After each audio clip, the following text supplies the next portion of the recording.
Now, the rest of the story. He flies through the air with the greatest of ease, the daring young man on the flying trapeze. You know, that world-famous song was written for and about a real person, a Frenchman named Jules, born August 1, 1838 in Toulouse. His father was owner and chief instructor of a gymnastics school.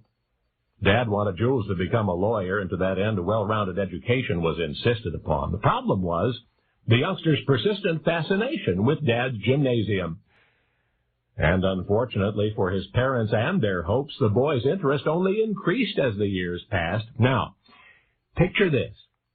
Jules, in his late teens, powerfully built from years of spare time training. The young man is at Dad's gym working out on the trapeze. Bear in mind, so far there's no such thing as a flying trapeze.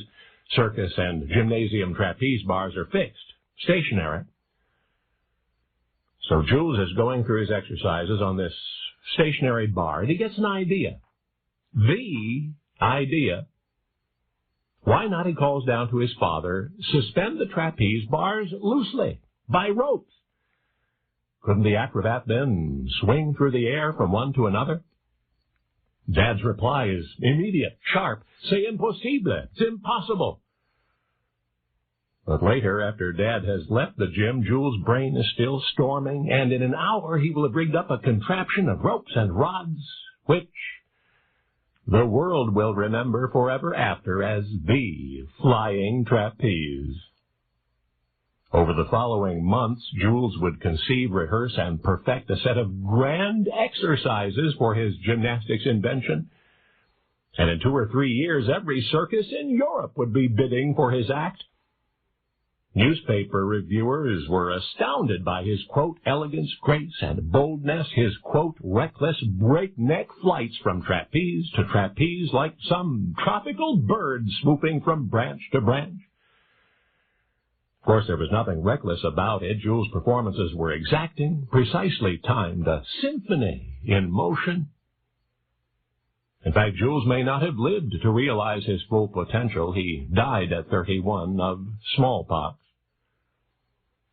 And though he was the original daring young man on the flying trapeze, who in the world remembers that? No, there's only one thing left of Jules: his name. But that, despite his forgotten innovation and his accomplishments, that name is honored in acrobatics and dance to this day. You see, other acrobats of Jules' era performed in elaborate, often restrictive costumes, but the costume in which Jules performed, a simple garment known then as a maillot, until then that had been reserved mostly for gymnastics practice. But because it was unencumbered, and because it complemented Jules' elegant physique, he, Jules, wore the maillot for all of his performances. And the arts of physical expression worldwide literally followed suit.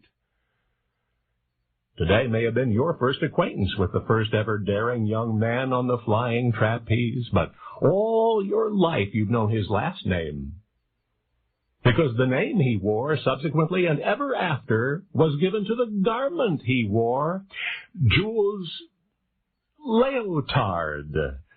Only now you know the rest of the story.